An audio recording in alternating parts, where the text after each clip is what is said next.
नमस्कार, दिन भर की बड़ी खबरों में आपका स्वागत है। मैं हूं आराधना। आज इस बुलेटिन में बात होगी लोकसभा स्पीकर के खिलाफ कांग्रेस के अविश्वास प्रस्ताव की। Either Mr. Narawane is lying, and I believe the army chief. संसद में बजट पर घिरी मोदी सरकार की। और मुझे लगता है बजट से न आर्थिक गैर बराबरी दूर हो रही है, न सामाजिक गैर बराबरी दूर हो रही है। देखेंगे बिहार विधानमंडल में क्यों सत्ता पक्ष और विपक्ष में हुई भिड़ंत।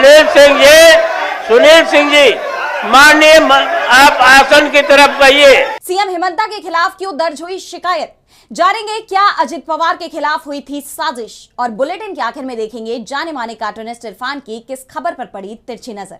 लेकिन दिन भर की तमाम बड़ी खबरों से पहले एक नजर आज की सुर्खियों पर। चुनाव आयोग ने असम के लिए जारी की स्पेशल रिवीजन 2026 की फाइनल वोटर लिस्ट। 126 विधानसभा क्षेत्रों में अब कुल 2,49,00,000 से ज्यादा मतदाता। ड्राफ्ट लिस्ट के मुकाबले वोटर्स की संख्या में आई 2,43,000 की कमी। दिल्ली के इंदिरा भवन में आयोजित हुआ कांग्रेस का संगठन सृजन अभियान। कांग्रेस अध्यक्ष मल्लिकार्जुन खड़गे और राहुल गांधी रहे मौजूद। पार्टी के संगठनात्मक ढांचे को मजबूत करने पर दिया जोर। सीएम योगी के कयामत वाले बयान पर सपा प्रमुख अखिलेश यादव का पलटवार। कहा, कमजोर पड़ते ही कम्युनल हो जाती है बीजेपी। योगी ने बाबरी ढांचे का पुनर्निर्माण कभी नहीं होने की कही थी बात। पश्चिम बंगाल में सीएम ममता बनर्जी का बड़ा ऐलान। युवा साथी योजना के तहत 10वीं पास बेरोजगारों को मिलेंगे 1,500 रुपए। किसानों को मुफ्त बिजली के साथ मिलेंगे 4,000 रुपए। और शेयर बाजार में तेजी, 208 अंकों की बढ़त के साथ 84,273 पर बंद हुआ सेंसेक्स। तो वहीं 67 अंकों की बढ़त के साथ 25,935 पर बंद हुआ निफ्टी। ये तो थी सुर्खियां। अब बात आज की सबसे बड़ी खबर की। लोकसभा अध्यक्ष ओम बिरला की कुर्सी संकट में फंस गई है। 2 दिन से इस बात की आशंका दिखाई दे रही थी कि स्पीकर के खिलाफ विपक्ष अविश्वास प्रस्ताव ला सकता है। खासतौर पर स्पीकर के कुछ फैसलों को लेकर विपक्ष में नाराजगी दिखाई दे रही थी और अब विपक्ष ने स्पीकर को हटाने के लिए नोटिस दे दिया है। तो क्यों बिरला के खिलाफ विपक्ष लाया अविश्वास प्रस्ताव, जानेंगे इस रिपोर्ट में। लोकसभा अध्यक्ष ओम बिरला के खिलाफ कांग्रेस अविश्वास प्रस्ताव ले आई है। वैसे तो विपक्ष की तरफ से बजट सत्र के दूसरे हिस्से में इसे लाने की तैयारी की जा रही थी, लेकिन सदन में जिस तरह का बर्ताव लोकसभा स्पीकर विपक्ष के साथ करते दिख रहे हैं, उससे विपक्षी सदस्यों के सब्र का बांध टूट गया। स्पीकर के खिलाफ सेक्रेटरी जनरल को दिए गए अविश्वास प्रस्ताव के नोटिस पर 118 सांसदों ने दस्तखत किए हैं, जिसमें कांग्रेस के अलावा समाजवादी पार्टी, लेफ्ट और आरजेडी के सांसद शामिल हैं। बिरला के खिलाफ अविश्वास प्रस्ताव संविधान के आर्टिकल 94C के तहत दिया गया है। अविश्वास प्रस्ताव क्यों दिया गया, नोटिस में इसका भी जिक्र किया गया है। लोकसभा अध्यक्ष पर आरोप लगाए गए हैं कि 2 फरवरी को राष्ट्रपति के अभिभाषण प्रस्ताव पर विपक्ष के नेता राहुल गांधी को अपनी बात पूरी करने का मौका नहीं दिया गया। 3 फरवरी को विपक्ष के 8 सांसदों को पूरे बजट सत्र से सस्पेंड कर दिया गया, जो इन सांसदों के लोकतांत्रिक अधिकारों का हनन है। 4 फरवरी को बीजेपी के सांसद को 2 पूर्व प्रधानमंत्रियों पर निजी हमले की छूट स्पीकर की तरफ से दी गई। बीजेपी सांसद इस तरह की आपत्तिजनक बातें लगातार कर रहे हैं, उनके खिलाफ किसी तरह का एक्शन क्यों नहीं लिया जा रहा है। तो विपक्ष की तरफ से दिए गए प्रस्ताव में ओम बिरला के 5 फरवरी को सदन में दिए गए बयान पर भी सवाल उठाए गए हैं, जिसमें उन्होंने कहा था कि मैंने प्रधानमंत्री से सदन में नहीं आने की गुजारिश की थी, क्योंकि पीएम आते तो विपक्ष के सांसद उनके साथ कुछ अप्रिय कर सकते थे। लोकसभा स्पीकर ने अपने चैम्बर में हुई बहस को लेकर विपक्ष के सांसदों को ही दोषी ठहरा दिया, जबकि सत्ता पक्ष के सांसदों का खुलकर पक्ष लेते दिखाई दिए। दरअसल विवाद की शुरुआत आर्मी चीफ MM नरवणे की किताब को लेकर हुई। राहुल गांधी ने नरवणे की किताब 4 स्टार्स ऑफ डेस्टिनी के हवाले से लोकसभा में सरकार को घेरने की कोशिश की, लेकिन रक्षा मंत्री राजनाथ सिंह और गृह मंत्री अमित शाह की तरफ से दावा किया गया कि जो किताब छपी नहीं है उसे कोट किया जा रहा है, अगर किताब है तो बताएं। इसके बाद राहुल गांधी पूर्व आर्मी चीफ की किताब लेकर संसद पहुंच गए और दावा किया था कि पीएम मोदी को यह किताब भेंट करेंगे, लेकिन पीएम मोदी संसद में आए ही नहीं। वैसे अब किताब छापने वाली company penguin random house India ने इसे लेकर FIR दर्ज कराई है, जिसमें उसकी तरफ से कहा गया है कि अब तक किताब की न तो कोई छपी हुई कॉपी आई है और न ही डिजिटल कॉपी सामने आई है। हमारी तरफ से किताब का कोई भी हिस्सा कहीं भी सार्वजनिक नहीं किया गया है। पेंगुइन के बयान के बाद राहुल गांधी की प्रतिक्रिया सामने आई है। राहुल गांधी ने कहा है, Manoj Narawane ji, it's a tweet that says, "Hello friends, my book is available now. Just follow the link. Happy reading. Jai Hind." This is a tweet that Mr. Narawane has made.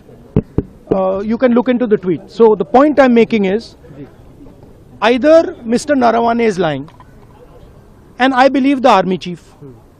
Okay, I don't think he will lie. तो किताब के विवाद से शुरू हुआ मामला अब लोकसभा अध्यक्ष की कुर्सी तक पहुंच गया है। लोकसभा अध्यक्ष ने सेक्रेटरी जनरल को विपक्ष के नोटिस पर तेजी से काम करने को कहा है और जिस तरह से लोकसभा स्पीकर सदन से दूर रहे, उसके बाद माना जा रहा है कि विपक्ष के प्रस्ताव पर बजट सत्र के दूसरे हिस्से जो 9 मार्च से शुरू होगा उसमें चर्चा कराई जा सकती है, क्योंकि स्पीकर के खिलाफ अविश्वास प्रस्ताव मंजूर होने के बाद 14 दिनों में इस पर चर्चा कराना संवैधानिक बाध्यता है। अगर अविश्वास प्रस्ताव पास हुआ तो बिरला की अध्यक्ष की कुर्सी चली जाएगी, लेकिन वो सांसद बने रहेंगे। लोकसभा स्पीकर ने कह दिया है कि जब तक अविश्वास प्रस्ताव पर फैसला नहीं होगा वो संसद में नहीं आएंगे। यानी संसद का ये बजट सत्र मोदी सरकार के लिए कई चुनौतियां लेकर आया है। विपक्ष सरकार पर कई मुद्दों को लेकर हमलावर है। चीन का मुद्दा हो या अमेरिका के साथ ट्रेड डील, विपक्ष के हमले तेज होते जा रहे हैं। तो क्या कुछ खास रहा संसद में आज, आइए देखते हैं इस रिपोर्ट में। संसद में मोदी सरकार लगातार विपक्ष के निशाने पर बनी हुई है। सरकार विपक्ष के सवालों से जितना भागती नजर आ रही है, विपक्ष ने भी अपने हमले उतने ही तेज कर दिए हैं। बजट पर चर्चा के दौरान भी कुछ ऐसा ही नजारा दिखाई दिया। सपा प्रमुख अखिलेश यादव ने लोकसभा में बजट को दिशाहीन बताया और कहा कि इसमें गरीब, पिछड़े, दलित के लिए कुछ नहीं है। हम इतने बजट ला रहे हैं लेकिन हमारी पर कैपिटा इनकम नहीं बढ़ पा रही। उन्होंने विकसित भारत के लक्ष्य का जिक्र करते हुए कहा, एक आर्थिक बराबरी है, दूसरी सामाजिक बराबरी है, और मुझे लगता है बजट से न आर्थिक गैर बराबरी दूर हो रही है, न सामाजिक गैर बराबरी दूर हो रही है। अखिलेश यादव ने अमेरिका से हुई ट्रेड डील पर भी सवाल उठाए और कहा, $500 बिलियन का व्यापार एक तरफा, हमारे आत्मनिर्भरता कहां जाएगी? स्वदेशी नारा हमारा कहां जाएगा? कांग्रेस सांसद शशि थरूर ने भी सरकार पर सवाल उठाते हुए कहा कि शिक्षित युवाओं की बेरोजगारी दर आज भी उच्च स्तर पर बनी हुई है। देश का विकास स्लोगन और हेडलाइन से नहीं होता। वहीं टीएमसी सांसद अभिषेक बनर्जी ने गरीबों की हालत से लेकर स्मार्ट सिटी मिशन तक सरकार को कटघरे में खड़ा कर दिया। उन्होंने कहा कि पीएम केयर्स को लेकर जानकारी मांगी है तो पीएमओ कहता है कि ये प्राइवेट फंड है, इसकी जानकारी नहीं दी जा सकती। वहीं जीएसटी का मुद्दा उठाते हुए टीएमसी सांसद ने कहा कि जहां योजनाएं नहीं पहुंच पा रही वहां जीएसटी पहुंच जाती है। इस इंडिया के दो चेहरे हैं, एक अमीरों के सामने झुकती है, एक गरीबों को आंख दिखाती है। कुल मिलाकर संसद के अंदर तो विपक्ष के हमले जारी रहे ही संसद परिसर में भी दिलचस्प नजारा दिखाई दिया, जहां कांग्रेस सांसद ने एक पोस्टर के जरिए पीएम मोदी पर निशाना साधा। इस पोस्टर में पीएम मोदी अमेरिकी राष्ट्रपति डोनाल्ड ट्रंप के सामने घुटनों पर बैठे नजर आए। पोस्टर में लिखा था, Narendra surrender, nation is watching, यानी देश देख रहा है। विपक्ष के तीखे तेवरों ने मोदी सरकार को मुश्किल में डाल दिया है। सरकार एक साथ तमाम मुद्दों पर घिर गई है। संसद में विपक्ष मोदी सरकार पर हमलावर है तो बिहार विधानमंडल में सत्ता पक्ष और विपक्ष में तीखी बहस छिड़ गई है। बिहार विधानमंडल के बजट सत्र के दौरान बीते दिन सीएम नीतीश और राबड़ी देवी में तीखी नोकझोंक देखने को मिली, जिसके बाद से ही सीएम के खिलाफ विपक्ष ने मोर्चा खोला हुआ है। वहीं दूसरे दिन भी बिहार विधान परिषद में भारी बवाल देखा गया। सत्ता पक्ष और विपक्ष के एमएलसी आमने सामने दिखाई दिए। बिहार विधानमंडल का बजट सत्र चल रहा है। बीजेपी अध्यक्ष बनने के बाद पहली बार नितिन नबीन विधानसभा पहुंचे। एनडीए विधायकों ने उनका स्वागत किया। जैसे ही विधानसभा की कार्यवाही शुरू हुई, वैसे ही विपक्ष ने सरकार के खिलाफ मोर्चा खोल दिया। विधानसभा और विधान परिषद दोनों ही सदनों में विपक्ष लगातार सीएम नीतीश कुमार से माफी की मांग करता रहा। सीएम नीतीश कुमार ने बीते दिन राबड़ी देवी को लेकर एक विवादित बयान दिया था, जिसका विपक्ष ने पुरजोर विरोध किया। विपक्ष ने अपना गुस्सा जाहिर करते हुए सरकार से जवाब मांगा, नीतीश कुमार से माफी की मांग की। विपक्ष ने राज्य में अपराध के मामलों को लेकर भी सत्ता पक्ष से सवालों के जवाब मांगे। हालांकि विधानसभा अध्यक्ष ने उनसे शांत रहने और सवाल पूछने के लिए मौका देने की बात कही, लेकिन विपक्ष ने विरोध जताते हुए विधानसभा से वॉकआउट कर दिया। आरजेडी के विधायक भाई वीरेंद्र ने तो यहां तक कह दिया कि नीतीश कुमार को दवा खाकर आना चाहिए। तो दूसरी तरफ विधानमंडल में भी बवाल देखने को मिला। बीते दिन सीएम नीतीश कुमार और राबड़ी देवी के बीच हुई बहस पर आरजेडी के एमएलसी ने सवाल उठाए, जिसके बाद पक्ष विपक्ष में तीखी बहस हो गई। अशोक चौधरी ने सुनील सिंह से कहा कि तुम क्या हो। वहीं सुनील सिंह ने वेल में आकर अशोक चौधरी होश में आओ के नारे लगाए। दोनों तरफ से हैसियत की बातें हुई। सुनील सिंह ने अशोक चौधरी को टपोरी कहा। उन्होंने कहा, टपोरी मंत्री ने मुझे अपशब्द कहे, प्रोसीडिंग के पेपर से मुझे मारने की कोशिश की गई, जिसके बाद सदन में बवाल बढ़ता चला गया। सदन के हालात बिगड़ने पर सभापति ने हस्तक्षेप करते हुए विपक्षी सदस्यों को मार्शल के जरिए सदन से बाहर करवा दिया। ऐसा नहीं, सुनील सिंह जी माननीय, आप आसन की तरफ जाइए, आप बाहर जाए, आप लोग बाहर जाए। दिन कई मुद्दों पर विपक्ष ने सरकार की घेराबंदी की, खासतौर पर आरजेडी ने सरकार के खिलाफ मोर्चा खोल दिया है। नीतीश कुमार का बयान उन पर भारी पड़ गया है, तो असम के मुख्यमंत्री हिमंता बिस्वा शर्मा भी अपने बयानों को लेकर मुश्किल में पड़ गए हैं। इस बीच सामने आए एक वीडियो ने उनकी मुश्किलें और बढ़ा दी। अल्पसंख्यकों को लेकर उनके रवैये के खिलाफ कांग्रेस ने सख्त रुख अपनाया है। ये मामला सुप्रीम कोर्ट पहुंच चुका है। इसके साथ ही कांग्रेस ने बीजेपी के खिलाफ भी शिकायत दर्ज कराई है। तो असम की राजनीति में क्यों आया उबाल, जानने के लिए देखिए ये रिपोर्ट। असम बीजेपी के एक्स हैंडल पर पोस्ट किए गए मुख्यमंत्री हिमंता बिस्वा शर्मा के एक विवादित वीडियो को लेकर सियासी पारा हाई है। विपक्ष का आरोप है कि इस वीडियो में मुख्यमंत्री को मुसलमानों को शूट करते हुए दिखाया गया था, जिसे लेकर पूरा विपक्ष अब आग बबूला हो चुका है। कांग्रेस विधायक शिबामोनी बोरा और दिगंत बर्मन ने गुवाहाटी के दिसपुर पुलिस स्टेशन में इस वीडियो को लेकर शिकायत दी, तो दूसरी तरफ मामला सुप्रीम कोर्ट पहुंचा, जहां कोर्ट ने सीएम हिमंता के खिलाफ याचिका स्वीकार कर ली है, लेकिन अभी तारीख तय नहीं की गई है। सीजेआई सूर्यकांत ने इस दौरान कहा कि समस्या ये है कि जब चुनाव आते हैं अक्सर ये सुप्रीम कोर्ट में ही लड़ा जाता है, हम देखेंगे और फिर तारीख देंगे। यानी कोर्ट ने याचिका स्वीकार कर ली है, लेकिन तारीख नहीं दी है। आपको बता दें, सुप्रीम कोर्ट में ये याचिका सीपीएम और सीपीआई की ओर से दाखिल की गई। सीपीआई की ओर से इसके महासचिव ए राजा की पत्नी एनी राजा ने अर्जी दायर की है। इसमें दावा किया गया कि 27 जनवरी को सीएम हिमंता बिस्वा शर्मा ने पहले एक जनसभा में हेट स्पीच दिया और फिर असम बीजेपी की ओर से एक्स हैंडल पर उनका एक हेट वीडियो भी शेयर किया गया, जिसमें वो कथित तौर पर एक एनिमेटेड तस्वीर पर बंदूक चला रही है, जिसमें 2 मुसलमान नजर आ रहे हैं। याचिका में ये भी कहा गया कि विवाद के बाद आधिकारिक हैंडल से तो इसे हटा दिया गया, लेकिन ये अभी भी धड़ल्ले से सर्कुलेट हो रहा है। आपको याद होगा, बीते दिन एआईएमआईएम प्रमुख असदुद्दीन ओवैसी ने भी इस मामले में हैदराबाद पुलिस में एक आधिकारिक शिकायत दर्ज कराई थी और जल्द कार्रवाई की मांग की थी। अब देखना ये होगा कि सीएम हिमंता बिस्वा शर्मा विपक्ष के हमलों से कैसे बचते हैं। सीएम शर्मा के बयानों ने प्रदेश की सियासत गरमा दी है, तो विवाद पीएम मोदी की डिग्री को लेकर भी जारी है। इस मामले में दिल्ली हाईकोर्ट में सुनवाई हुई। इस दौरान सॉलिसिटर जनरल ने मामले को निराधार बताया और दावा किया कि ये याचिका सिर्फ सनसनी फैलाने के लिए दाखिल की गई है। वहीं याचिकाकर्ताओं ने भी अपनी दलीलें पेश की। तो क्या कुछ हुआ कोर्ट में सुनवाई के दौरान, जानेंगे इस रिपोर्ट में। एक बार फिर पीएम मोदी की डिग्री से जुड़ा विवाद चर्चा में आ गया है। दिल्ली हाईकोर्ट ने दिल्ली यूनिवर्सिटी को अपना जवाब दाखिल करने के लिए 3 हफ्ते का अतिरिक्त समय दे दिया है। दरअसल मुख्य न्यायाधीश डीके उपाध्याय और न्यायमूर्ति तेजस कलिया की बेंच ने इस मामले की सुनवाई की। यूनिवर्सिटी की तरफ से सॉलिसिटर जनरल तुषार मेहता पेश हुए। उन्होंने कोर्ट में कहा कि इस मामले का कोई कानूनी आधार नहीं है। मेहता ने दलील दी कि यह पूरी प्रक्रिया सिर्फ सनसनी फैलाने के लिए की जा रही है। वहीं दूसरी तरफ याचिकाकर्ताओं के वकील ने कहा कि यूनिवर्सिटी जानबूझकर देरी कर रही है। हालांकि कोर्ट ने अगली सुनवाई के लिए 27 अप्रैल की तारीख तय की है। यह पूरा मामला आरटीआई से जुड़ा हुआ है। केंद्रीय सूचना आयोग यानी सीआईसी ने पहले आदेश दिया था कि पीएम मोदी की डिग्री की जानकारी सार्वजनिक की जाए, लेकिन अगस्त 2025 में हाईकोर्ट के एक सिंगल जज ने इस आदेश को रद्द कर दिया था। सिंगल जज ने अपने फैसले में कहा था कि सिर्फ सार्वजनिक पद होने से किसी की निजी जानकारी सार्वजनिक नहीं की जा सकती। आरटीआई का मकसद पारदर्शिता लाना है, न कि सनसनी फैलाना। चूंकि प्रधानमंत्री पद के लिए कोई विशेष शैक्षणिक योग्यता अनिवार्य नहीं है, इसलिए डिग्री दिखाना जरूरी नहीं है। अब यह मामला डबल बेंच के पास है। आरटीआई कार्यकर्ता और विपक्षी नेता इस फैसले को चुनौती दे रहे हैं। अब 27 अप्रैल को होने वाली सुनवाई में यह साफ होगा कि यूनिवर्सिटी इस पर क्या जवाब देती है। पीएम मोदी की डिग्री को लेकर सवाल गहराते जा रहे हैं, तो सवाल अजित पवार के निधन को लेकर भी बने हुए हैं। विमान हादसे को लेकर विपक्ष ने पहले ही संदेह जताया था। यहां तक कि डिप्टी सीएम एकनाथ शिंदे ने भी घटना की जांच की मांग उठाई थी। और अब इसे लेकर एनसीपी एसपी नेता रोहित पवार ने बड़ा खुलासा किया है, जिसके बाद इस पूरी घटना को लेकर सवाल बढ़ते जा रहे हैं।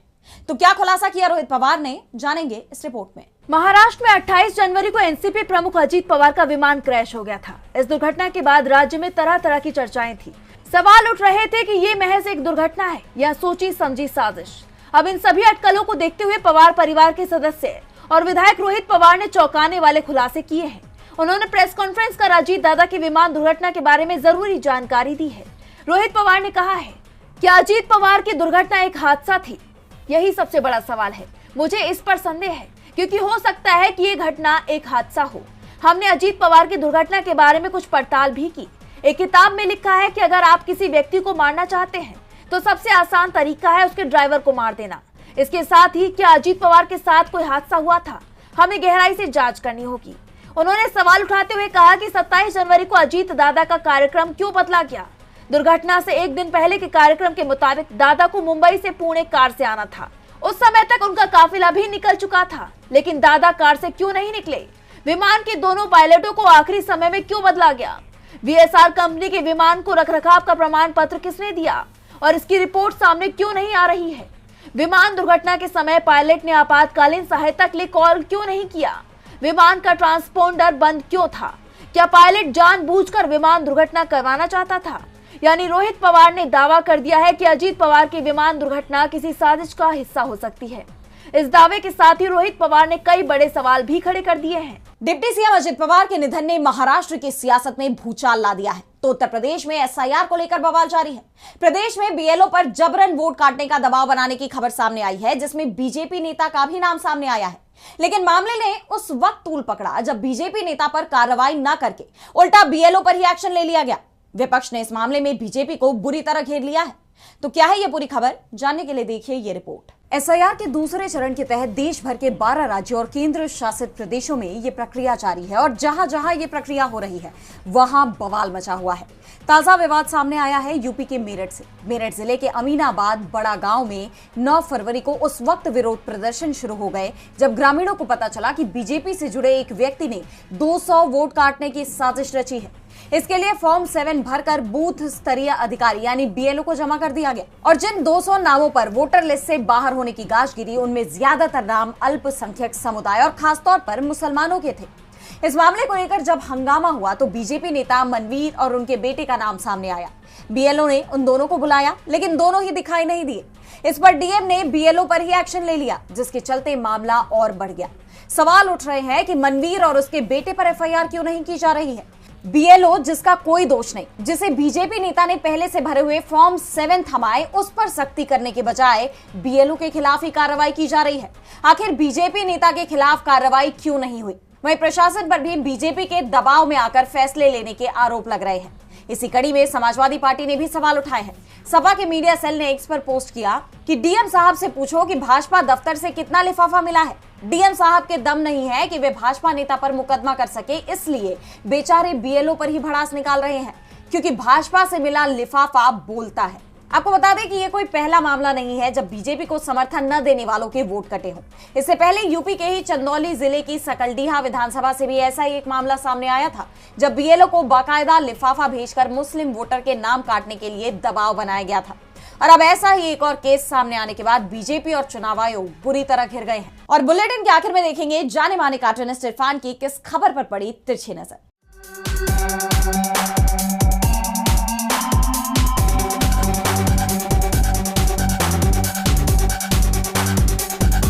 प्रधानमंत्री नरेंद्र मोदी ने 2015 में वादा किया था कि 1 करोड़ लोगों को वो रोजगार देंगे। उनकी उस योजना का नाम था प्रधानमंत्री कौशल विकास योजना। इससे विकास तो हुआ, मंत्रियों, ब्यूरोक्रेट्स, उनके भक्तों के बैंक बैलेंस का विकास जरूर हुआ। सीएजी ने जब इसकी जांच परख की तो रिपोर्ट में पाया गया कि ज्यादातर जगहों पर जहां पर स्कीम की जगह दफ्तरों की दी गई थी, वहां पर सिर्फ बोर्ड लगे हुए थे या फिर उन पर ताले लगे हुए थे, वहां पर लोग नदारद थे। तो मतलब ये है कि योजना सिर्फ कागजों पर ही दिखाई दे रही है, जमीन पर तो पहुंच ही नहीं पाई है। ये भी तो एक स्किल है भाई।